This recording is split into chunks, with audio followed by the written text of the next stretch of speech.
So tonight we are going to look at the fall of the Northern Kingdom, which was not a simple process. It was complicated, but we'll draw it out and spell it out in detail here as you need. So we're still in the divided monarchy period, and that has lasted since the end of Solomon's reign, and we've gone through a whole lot of kings in both the north and the south. The Northern Kingdom and the Southern Kingdom actually both had 21 kings, but they lasted a very different length of time. The Northern kings reigned a much shorter period of time, especially in the last bit. We're also going to look at the books of Nahum and Hosea tonight, because those books are relevant to this time frame. But we're still slowly digging through 2nd Kings and 2nd Chronicles, which is why we're in those readings. And we still have a lot of books left to get to. Alright, so I think, nope, that is not. That's the wrong one. Just look at the spring handout that I gave a few weeks ago, and if you don't have one, I'll print one for you afterwards to give you the coursework through the rest of the year. But anyway, we'll jump in here. So, the fall, we're going to track from Zechariah, who is actually the last of Jehu's dynasty. We're going to use him as a starting point because there was an 11.5-year interregnum between his father, Jeroboam II, and when he takes the throne. And we know this based on the starting point of his reign relative to the starting point of Jeroboam II's reign. And it's all during the reign of Uzziah. And so we know how many years we're missing there. We don't know the nature of that interregnum, which we'll mention. After him comes Shallum. He only reigns for a month. This is all on the timeline. Menahem is the following king. He lasts just a little bit longer. Gets 10 years. His son Pekahiah only lasts 2 years. Then he's overthrown by Pekah, who is able to make 20 years. So you remember that. Pekahiah has the longer name and he has the shorter reign. And Pekah has the shorter name and the longer reign. Very good 20 years for the Northern Kingdom. That's a really good reign for the Northern Kingdom, yep. It beats Omri and Ahab and all kinds of folks. Did Ahab only have 19? 16, I think, for Ahab. Ooh, I could be wrong on that, but this is an eventful 16. it was. If Elijah's around during your reign, it's going to be eventful. Ah, too fast. Okay, Yes. let me know when you're done. How long did Zechariah reign? 6 months. 6. That is not how you spell that. Oh well. No, this isn't how to spell. Yes, it is. Stop judging.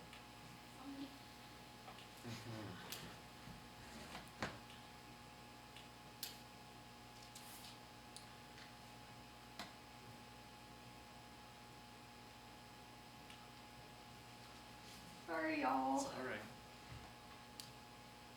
Okay. There we go.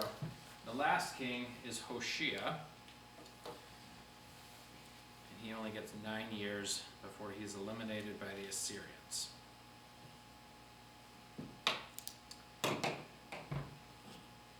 Alright, so now we'll jump into the drama. We don't know the name. Favorite part. Yeah, this is where it's Game of Thrones here for a while. So, we don't know why it takes 11.5 years for Zechariah to get on the throne, but he doesn't last there long. He's only on the throne for 6 months, and then he gets assassinated by Shallum, who isn't able to even stay on the throne that as long as Zechariah had been. He was the son of Jabesh. We don't know what tribe he was from. He assassinates Zechariah, proclaims himself king, and then he in turn gets assassinated just 1 month later by Menahem, the son of Gadi. Several kings only reign long enough to be assassinated, and that is their contribution to history. So this year had at least 3 kings on the throne. Kind of complicated, as you can imagine. So Shallum is a very brief flash in the pan. He's only beaten by Zimri for a shorter reign. Zimri reigns for 7 days. Shallum gets a full 30 days or so. And he didn't burn down the palace around him. Yep, Shallum did not burn down the palace around him, like Zimri did. So why was not smart man? Yep, Zimri was a brighter flash in the pan. Alright, so Menahem starts his reign by assassinating Shallum, and then he sacks the city of Tifsa. And I believe this was probably a civil war going on, trying to establish the throne, but it's not particularly clear. Tifsa resists Menahem because they don't want to be taken by him, so they keep the gates closed, and when Menahem gets in there, he rips open all the pregnant women, because that was what they did when you were able to That's disgusting. overwhelm a siege. So that is not a particularly gentle way to start your reign, by sacking Tifsa and ripping open all the pregnant women. This happens a few other times in the Old Testament as well.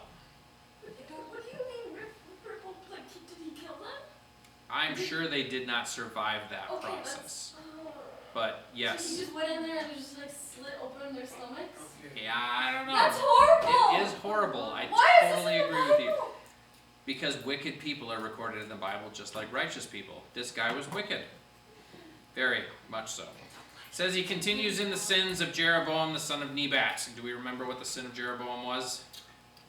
Yeah. Not you. Not you. Somebody else. Alright, well, Worshipping calves. the calf gods. The golden calf gods that Jeroboam set up. One at Dan, one in Bethel. Dan was up in the north and Bethel was down in the south. Centers of idol worship for the Israelites. And it was false worship. They made a golden image and called it Yahweh or Jehovah and worshipped it instead of worshiping in Jerusalem. So Menahem continues that tradition. While he's king, Pul, the king of Assyria, invades the land of Israel. And this is when the Assyrians come onto the scene in a very serious way. And Menahem has to give him 1,000 talents of silver as tribute, which would be 75,000 pounds. So that's 37.5 tons of silver. It's a fair amount of tribute.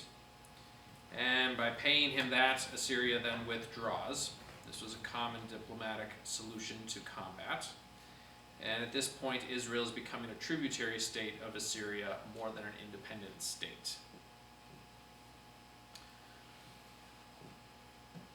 So Menahem dies, and his son Pekahiah takes over, and he continues in the sins of Jeroboam the son of Nebat.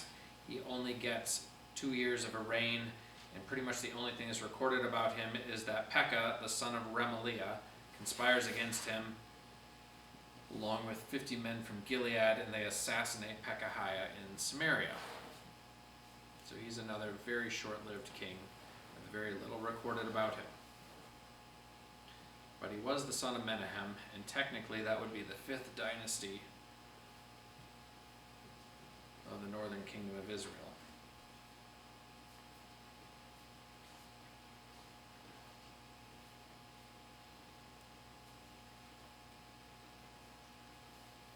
So then we jump into the reign of Pekah. He too continues the sin of Jeroboam the son of Nebat, maintains the idol worship. He actually gets a fair amount more time and coverage in the New Testament. In fact, he's actually mentioned in some of the messianic prophecies of Isaiah that refer to Jesus' birth, because he was the northern king who was threatening the southern kingdom of Judah at the time these prophecies were given by Isaiah the prophet. He's oftentimes referred to just simply as the son of Remaliah, but his name was Pekah. So he ends up allying with Rezin, the king of Aram, against Judah. Remember, the Arameans were to the northeast, on the other side of the Sea of Galilee, the capital city being Damascus. And they end up defeating Judah in the field, and they lay siege to the city of Jerusalem. And this looks like it's going to end well for them, but Judah sends for the help of Assyria. So that would kind of be like Guatemala and Belize ganging up against Honduras and trying to invade that country, and then Honduras saying, hey, United States, come rescue us, we'll pay you. Oh, And the United States just comes in and cleans up. So this goes really bad for the Northern Kingdom. Judah calls in the heavyweight superpower of the day, Assyria, and Assyria peels off the whole region of Gilead, the tribal inheritance of Naphtali and all the other northern tribes, and that includes Dan, where all the idol worship is going on, and Israel is heavily reduced in their size. And all the people there, the Assyrians end up deporting around their empire. The way the Assyrians would pacify the populations they conquered is they would uproot them and move them somewhere else, because they figured if people were not taking care of and defending the farmland they inherited from their father, they're less likely to revolt. So this was their pacification policy.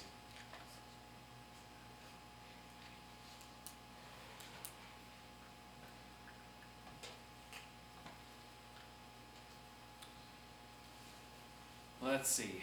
After that goes bad, Hoshea, the son of Elah, conspires against Pekah, and he too gets assassinated.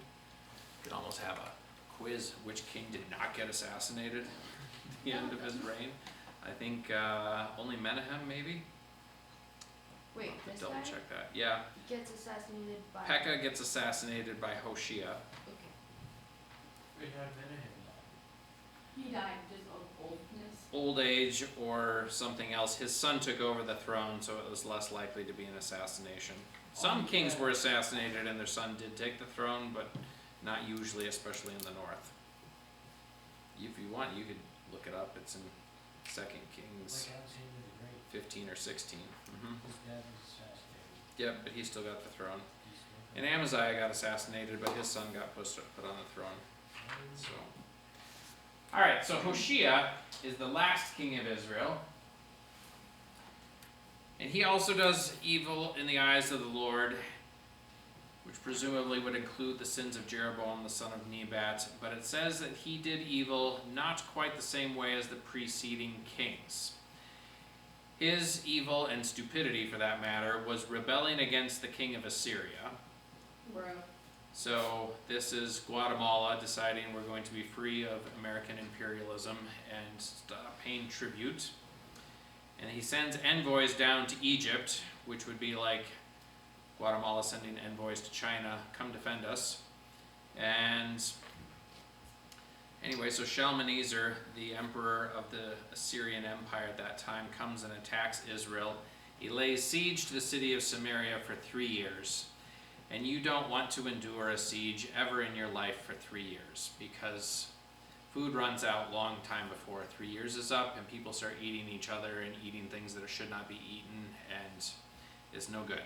So this was a really bad way for the kingdom to go down.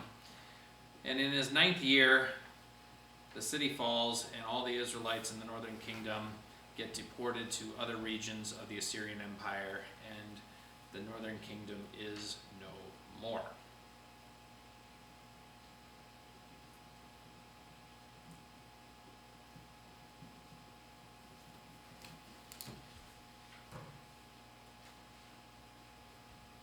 Now, one thing I'm going to point out on your timeline, I've got the Assyrian kings on one of the lines down there towards the bottom of it, I believe. And those dates are provided by James Ussher.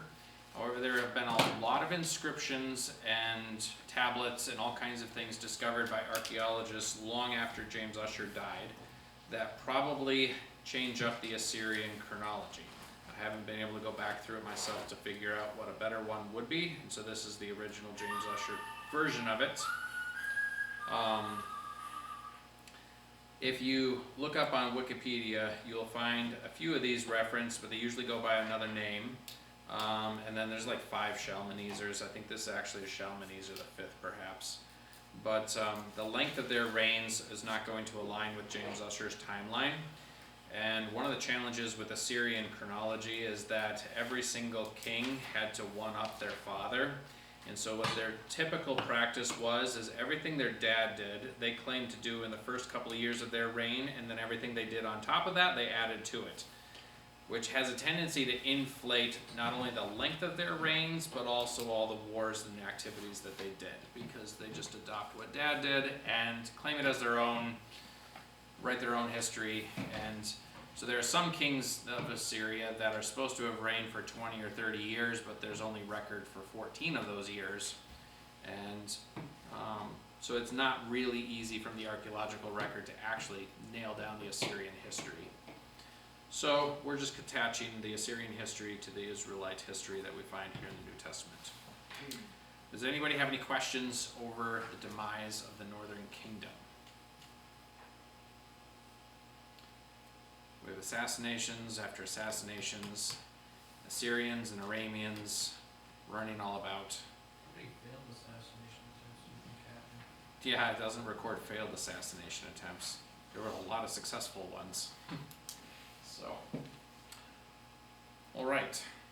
So we're going to look at 2 prophets, and then we're going to be done early here tonight, it looks like. So, start with the prophet Hosea.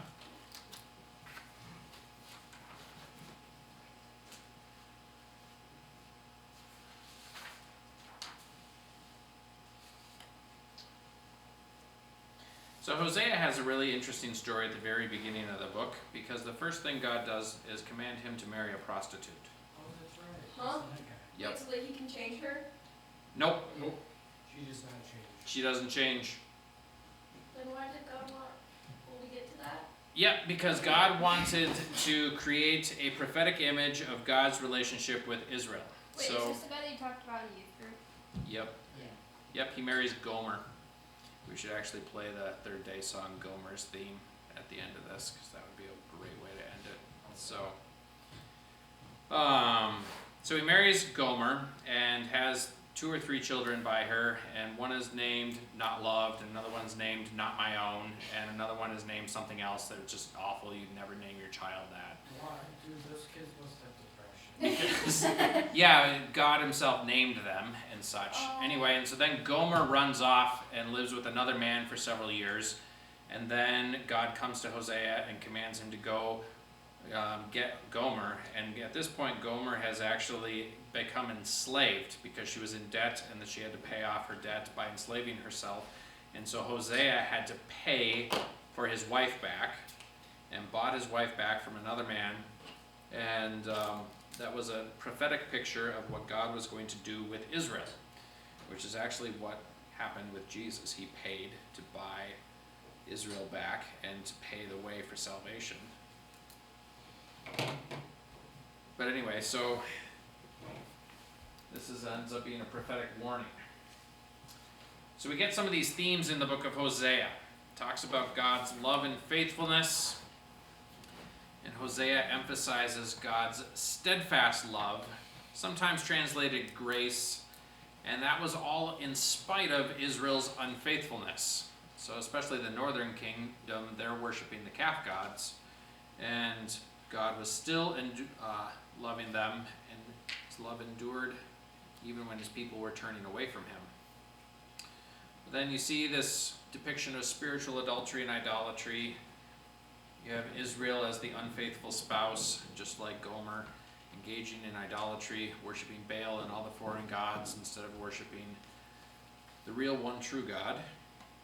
And so Hosea's marriage ends up being a metaphor for this relationship between Israel and God. Did anyone, know that? Yeah, Hosea did. Well, right, but what's the point of just Hosea knowing that? So that he could, prophesy it? Yep, he prophesied. I think Hosea chapter 2 is the prophetic word that's delivered, but there's a lot of prophetic actions that the prophets engaged in. So they would do something instead of just say something. So for instance, Ezekiel ended up depicting the siege of Jerusalem when he was in Babylon. That comes up in a few weeks here later when we get to Ezekiel. But he had to do some crazy stuff. To lay on his side for 40 days and then lay on his other side for a whole year and cook his food under poop or or using poop for fuel, and it was Were terrible. they on his side That's for a disgusting. year? Yeah. How do Yes, you do that? Another prophet had to walk around naked for a year, or something like that. It's just, Well, Why that was was Jeremiah. was that Jeremiah? Why He had was, to walk around only with the loincloth. Okay, right. That seems really uncomfortable. Yeah, and then another prophet was commanded to go to the Euphrates River and bury his underwear there. And it's just like, that makes Wearing absolutely no underwear? sense. What is this? every single one of these, it spells out the imagery that God is trying to create. It's really weird imagery. What about wearing some underwear? Yep, so he leaves it there for 3 months, and then God says, go back and dig it up. And he says, is it good for anything? And he's like, no, it's rotten, it's spoiled, it's got holes in it, and it's deteriorated. And he says, this is what Israel is like to me. Oh So, my yes. gosh! It's Just a tell very me, don't make vivid this a- picture. you don't have to- Yeah, no, Israel is pretty evil though. Ryan, but here's the thing, if he just says, I don't like Israel, that doesn't convey Personally, the I like extent it. to which he doesn't like Israel. I think that if God says, I don't like Israel, people are gonna take it seriously. Oh no. They Yeah. didn't take it seriously when he said he loved Israel. Yep. Object lessons go a really long ways for people. Visual depictions of things. So even on Sunday mornings, I have my children's lesson and I lay it out on a flannel graph because if they can visualize it, they can listen better and they can see, oh, that's what's going on, and Jesus is doing this and this person's over there. And having the visual goes a long ways for communicating things. Does that work for So- older kids too, like me? Actually, it does quite well. I have a really good older kid crowd up here that like it, and Oh yeah, plenty of adults enjoy that part of the service too. So. all the older kids are. Yep. Alright, so God is also talking about judgment for sin in the book of Hosea. Sin leads to judgment, and God announces it in the book of Hosea as coming through war and exile and devastation and destruction. And he starts detailing out their sins to some extent, including social injustices and religious corruption. But sin brings consequences. With that announced judgment, though, there's also a call to repentance. The people of Israel and Judah always had an option to turn back to God and find the path of life if they would repent and turn to Him. And God always promised restoration and redemption, ultimately, and some of these end up becoming messianic prophecies, and some of them become prophecies of the end of this age, actually, when Jesus returns. There's this redemption and restoration that we yet believe is coming. One of the other themes of Hosea is the covenant relationship between God and Israel, or God and His people in general. And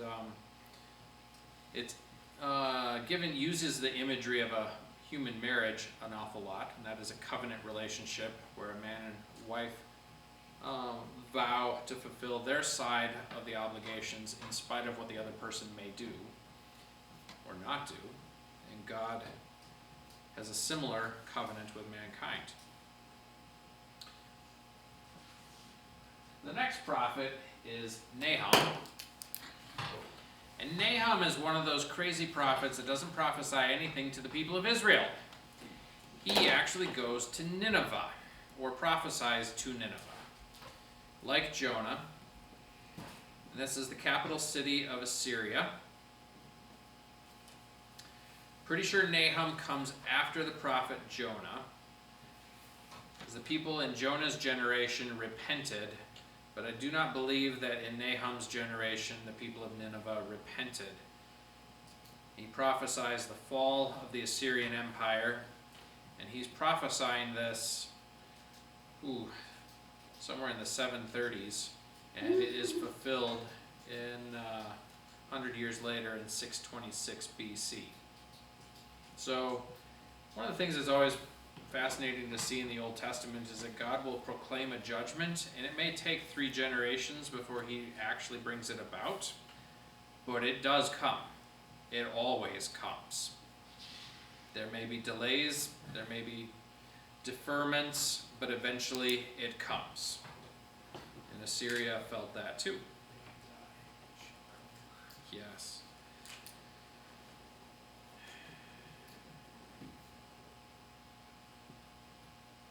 So now we've gotten through a couple more here. Oh yeah, we have themes in Nahum.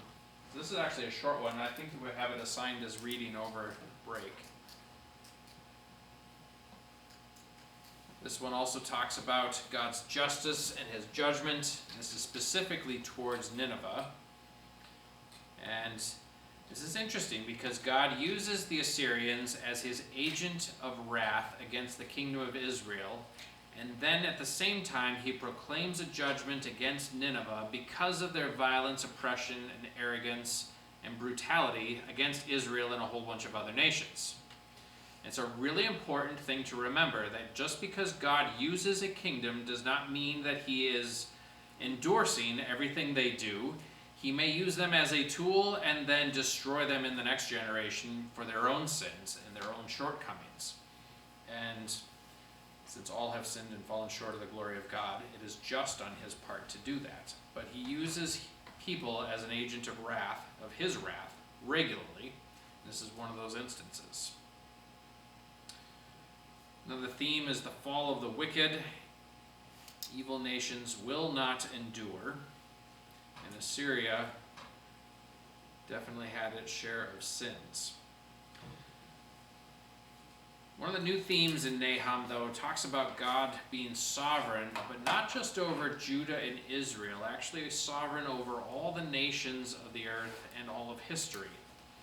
He raises up and brings down empires according to his will as he determines when and where and how he sees fit. And we see that through this period of the Old Testament quite regularly with the rise of kingdoms and the fall of kingdoms, just like the northern kingdom. And Assyria will fall a little later. And then ironically, in the midst of the destruction, there's a message of comfort for God's people because a whole bunch of Israelites got deported to all the various corners of the Assyrian Empire. But God always protects the remnant that is faithful to him, and they are not subject to his wrath and judgment. And so even though they're in the Assyrian Empire and will go through its turmoils, God will preserve them through the midst of the turmoil and deliver his people.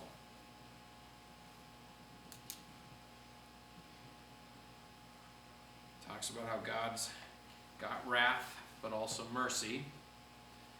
His wrath is often slow to come,